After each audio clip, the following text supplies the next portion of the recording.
India की number 1 choice Bharat matrimony.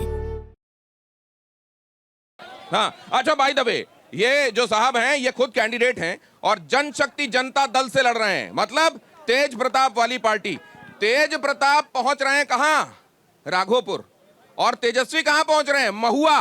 क्या घर में भी चीजें ठीक नहीं है क्या? ये भी आप लोगों से समझूंगा, लेकिन पहले जरा क्या प्रोस्पेक्ट है आप? अच्छा, आप सवाल पूछिए और अपने मन की बात कहिए, सिर्फ 1 मिनट। मैं मोहम्मद तारिक अनवर किशनगंज की जनता के तरफ से टीवी 9 को सलाम करता हूं।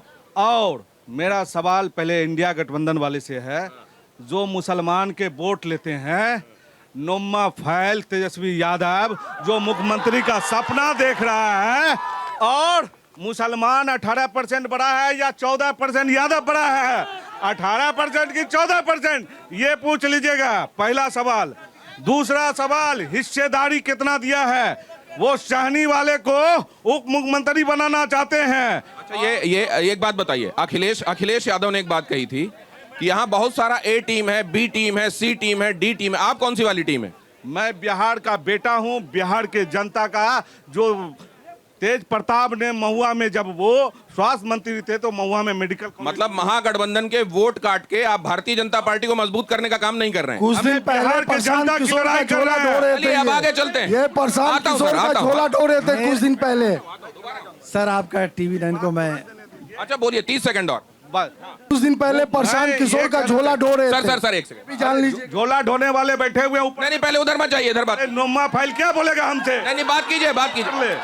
दूसरा एनडीए वाले हैं मेरे बगल में है, अभी उन्होंने कहा कि महिलाओं की भीड़ बहुत होती है, तो बच्चे को तो बाहर गुजरात में फैक्ट्री में काम कराने के लिए भेज दिए हैं, तो गुजरात में जाके बिहार के बच्चे काम। बात पूरी हो गई, अब आगे बढ़ता हूँ।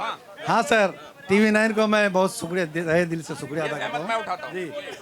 और ये सर, मैं गठबंधन वाले से, आरजेडी वाले से मैं सवाल है मेरा कि मैं मुसलमान हूँ सर, मेरा नाम मोहम्मद जफ़र है।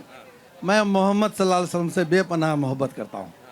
और बरेली शरीफ में जो हुआ सर, उसके बारे में मीडिया ने पूछा तेजस्वी से कि बरेली में जो हो रहा है, आई लव मोहम्मद पे, आप इस पर क्या कहिएगा? तो उन्होंने कहा कि मैं बिहार में ध्यान दे रहा हूँ। सर, मुसलमान के लिए एक लफ्ज़ नहीं बोल सका सर वो। तो आपके हिसाब से कौन है मुसलमानों का सच्चा रहनुमा हिमायती? आपके हिसाब से कौन? असदुद्दीन अवैसी। मेरा 2 सवाल है सर, 2 सवाल। एक सवाल ये है सर, पूर्णिया में अभी 2024 में आए वो वोट मांगने के लिए, उन्होंने कहा कि इंडिया गठबंधन को वोट नहीं दोगे तो भाजपा को वोट दो। अच्छा, ये बताइए, गठबंधन के लिए वो हाँ बोल देते तो ये बरेली वाला सवाल ना पूछते आप? नहीं सर, ऐसा बात नहीं है। अगर तेजस्वी गठबंधन के लिए AIMIM को हाँ बोल देते तो फिर आपके लिए तेजस्वी ठीक हो जाते। सवाल रहता, लेकिन कम से कम कुछ मर्सी होता उस पर। अच्छा, कुछ मर्सी हो जाता उसमें। हाँ जी, मेरा नाम इरफान अली है और मेरा सवाल जो है वो राजद से है। राजद का समीकरण जो है माई समीकरण था। मैं ये पूछना चाहता हूँ कि माई समीकरण कहाँ लुप्त हो गया, जिसमें वाई है एम लुप्त हो गया। दूसरी चीज ये, इसका जवाब एक मिनट, दूसरी चीज है, जवाब बाद में सर। दूसरी चीज है कि हम अभी देख रहे हैं कि जितने भी प्रत्याशी आ रहे हैं पढ़े लिखे आ रहे हैं। MY का M कहाँ लुप्त हो गया? जी नहीं, पहले सवाल का जवाब ले लीजिए आप। एक सेकंड इकट्ठे लेके आता हूं। मेरा सवाल आरजेडी और जेडीयू से 2-3 सवाल है सर। सबसे पहला सवाल यह है कि आपकी सरकार 19 महीने की सरकार रही, आरजेडी की सरकार, तो आपने वादा किया था कि सीमांचल डेवलप कमेटी बनाएंगे, आपने क्यों नहीं बनाया? और दूसरा सवाल जेडीयू के प्रवक्ता से है कि आपने सीमांचल डेवलपमेंट के लिए कहा था, आप एक एंटिटी बनाएंगे, क्यों नहीं बनाया बुलंद साहब? नहीं, एक सेकंड आ रहा हूँ। हाँ, मैंने नहीं कहा था, मेरी पार्टी ने नहीं कहा, जेडीयू ने नहीं कहा। आरजेडी के प्रवक्ता से, आरजेडी के समय हुआ था। बिंदुवार नहीं, आरजेडी के समय हुआ था भाई साहब। मुझे जवाब देने दीजिए। बोलिए, बोलिए। पहले तो माई समीकरण का जवाब देना बहुत जरूरी है लोगों को। 1 मिनट, बिंदुवार आप जवाब ले लीजिए। माई समीकरण का एक जवाब ले लीजिए। ये बोलते हैं कि मुसलमान को हिस्सेदारी नहीं मिल रही है। आज बिहार विधानसभा के अंदर 243 सीट है भाई, जिसमें से 38 सीट दलितों के लिए रिजर्व है और 2 सीट आदिवासी के लिए रिजर्व है। और जब 203 सीट बचता है, उसमें से महागठबंधन ने 30 सीट देने का काम किया और वो सारे जिताऊ कैंडिडेट। लोग ये पूछ रहे हैं, एक सेकंड, दूसरी चीज मैं बता रहा हूँ कि अगर 2.5% वाले में मल्लाह में आपको डेप्यूटी सीएम दिखाई दे रहा था, तो आपको कोई मुस्लिम क्यों नहीं दिखाई दिया दूसरा डेप्यूटी सीएम? इंशाअल्लाह डिप्टी सीएम भी बनेगा। और जो दूसरा सवाल इनका सीमांचल डेवलपमेंट काउंसिल का था, जब हम लोग हमारे नेता उप मुख्यमंत्री बने और सरकार हम लोग चलाए, 17 महीने की मात्र सरकार थी, उस दरमियान हम लोग नौकरियां दिए, हम लोग तमाम तर चीजें किए, लेकिन फुल फ्लेज में जब तेजस्वी जी मुख्यमंत्री बनेंगे तो सीमांचल विकास आयोग अगले टर्म में होगा, जब वो बनेंगे तो होगा। नहीं, ये 14 तारीख को हमारे नेता मुख्यमंत्री बनेंगे। 14 तारीख को सर, मेरा सवाल बीजेपी वाले से है।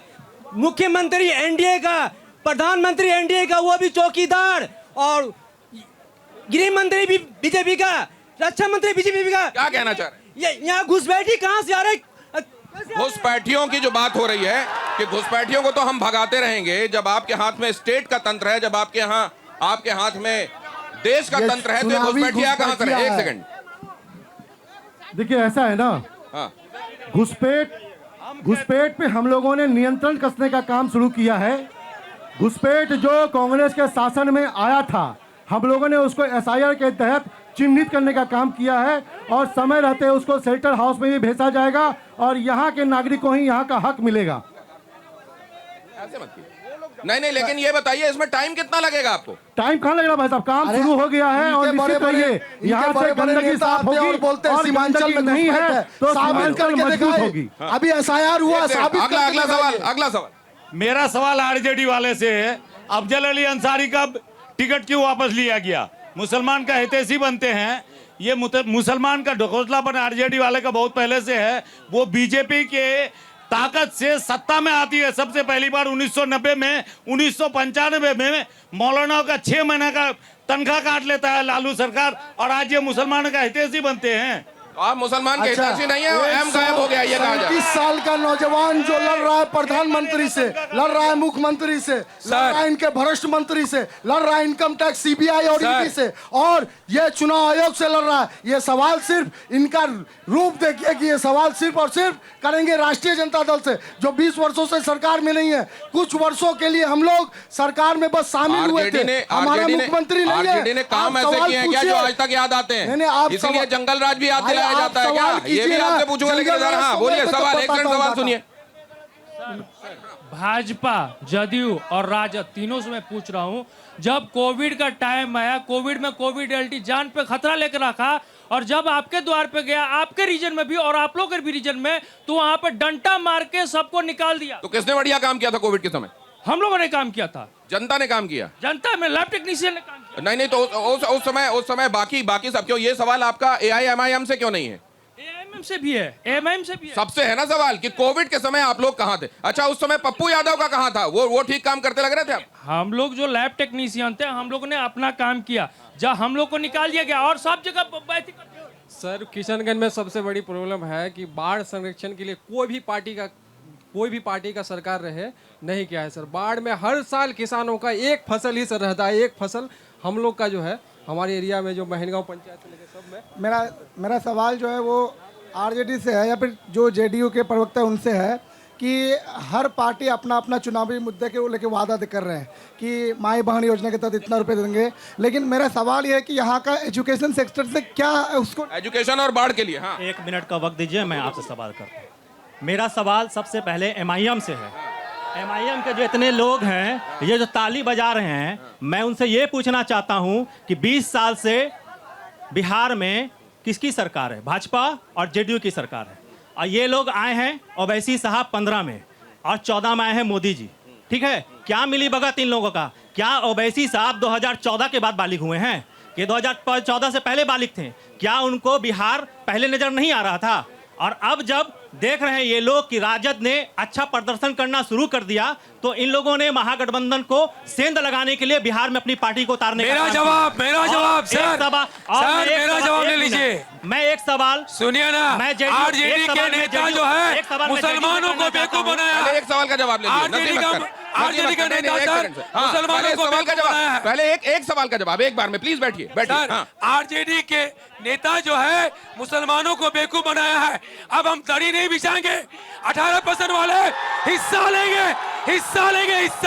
14% वाले मुख्यमंत्री 2% वाले अच्छा एक बात मुख्यमंत्री बताइए, हमसे 18% वाले नसीम भाई, हिस्सा चाहिए यानी सरकार आपने में जो बात हिस्सा। कही, बिल्कुल ये आपके नेता भी बहुत बड़े बड़े मंचों से कहते हैं जी सर। कि मुसलमान अब दरी नहीं बिछाएगा। बिल्कुल। लेकिन वो साहब कह रहे हैं कि आपने बीजेपी के इशारे पर आरजेडी के पैरों से जमीन और कारपेट खींचने का काम किया, दरी खींचने का काम तेलंगाना में ये आठ से 9 नहीं हो पाए, इनसे सवाल पूछिए। पप्पू ये यादव जब मुख्यमंत्री का पूर्णिया में चुनाव लड़ रहे थे, जो उसके हैदराबाद नेता की ने पार्टी है, खुले मन से कहा ऑल कि इंडिया हमको टिकट मत दो, वोट मत दो, जदयू को वोट दो, जदयू को। तेलंगाना उसके की नेता ने वहाँ कहा 8 से 9 नहीं हो पप्पू यादव पाए, जब ये जवाब गठबंधन में चुनाव लड़ रहे थे, वहाँ क्यों नहीं तो मांग उनके सकते तेजस्वी यादव ने मुख्यमंत्री? इंडिया की नंबर 1 चॉइस भारत मैट्रिमनी।